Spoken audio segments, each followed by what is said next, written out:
Valeri Chechelashvili is a board member of the Georgian Strategic Analysis Center. He's also served as the Georgian ambassador to both Ukraine and Russia. He joins us from the capital, Tbilisi. Thanks for joining us, Ambassador. Thank you. So we've seen multiple efforts now at diplomacy, multiple efforts to pile sanctions on Russia and tighten that pressure. But given that Putin has been emboldened to do what he is doing right now, why would he stop now? Look, we all found ourselves in a completely new world in the morning of 24th February. But at the same time, we are continuing to apply old categories like sanctions, severe sanctions, health sanctions, and so on.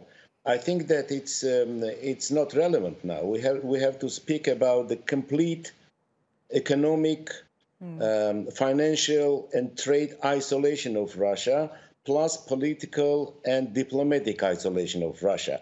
Otherwise, it will be very difficult for us to influence Mr. Putin's further decisions. And I'm very glad that I see the signs of this complete political and diplomatic isolation of Russia. Look at what happened in General Assembly when 141 countries supported Ukraine and only 5, actually, together with Russia, supported Russia's positions. And those 4 countries were Belarus, Syria, North Korea, and Eritrea. I think it's a food for thought. It should be at least a food for thought for Mr. Putin. Yeah, and we've heard some analysts saying that part of the reason that he is emboldened to make this move now is because the world didn't do much as penalties against him after he invaded Georgia back in 2008. I mean, there were harsh sanctions on Russia, but he was emboldened again to go into Crimea in 2014. What do you think about that? Actually, I think that there were no sanctions implied against Mr. Putin after he tried to invade Georgia in 2008. May I remind you that even he was not excluded from a G8 group, and in 3 months after his invasion of Georgia, it was business as usual. You're and right. Then reset policy, which Mr. President Obama's administration was trying to pursue with Mr. Putin and all these things. It led to annexation of Crimea, war in eastern Ukraine. Now we have full-fledged invasion of Russia into Ukraine. And if we will not stop Mr. Putin now, who will be the next? Next will be Russian troops on the borders of NATO. And we all know his concept that the biggest tragedy, geopolitical tragedy of the 20th century was the collapse of the Soviet Union. And may I remind you that now some members of NATO are former members of the Soviet Union. So we have to be very careful about that. Now, I think that we have unique chance to press Russia in whatever measures we can to apply, including actually this non-fly zone. And there are several options. It's not necessary to imply non-fly zone all over Ukraine, but at least it could be over the nuclear objects of Ukraine, nuclear power stations, and at least 100-kilometer zone adjacent to the NATO space. Polish-Ukrainian and Romanian-Ukrainian border. Yeah, and it could be a first step. And also, of course, NATO should provide the military planes to Ukraine, at least.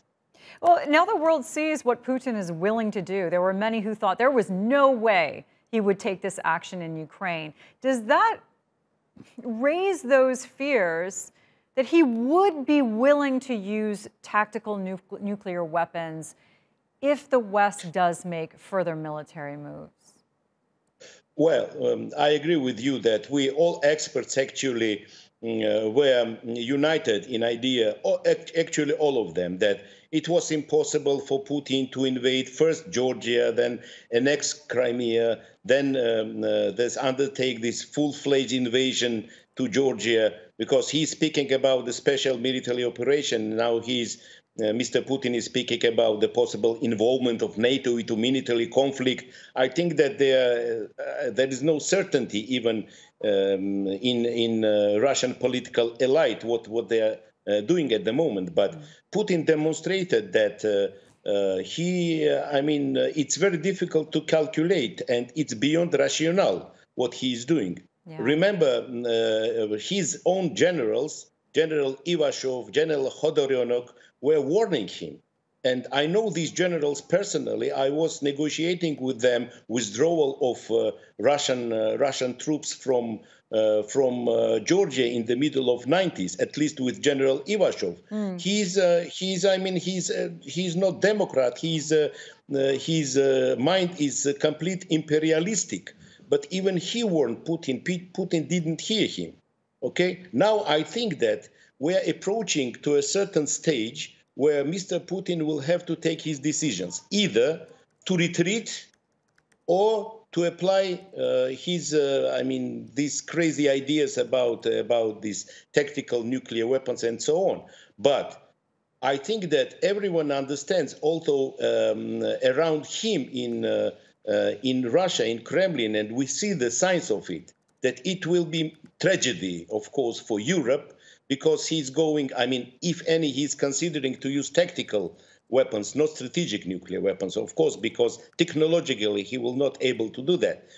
But it will be tragedy certainly for Europe, but it will be complete finish and complete abolishment of and destroy of Russia. And I think that a lot of people in Kremlin understand that much better now than yesterday. Yeah, fascinating. I know you have vast experience in both Ukraine and Russia. It's great to hear your insights. Thanks so much, Ambassador.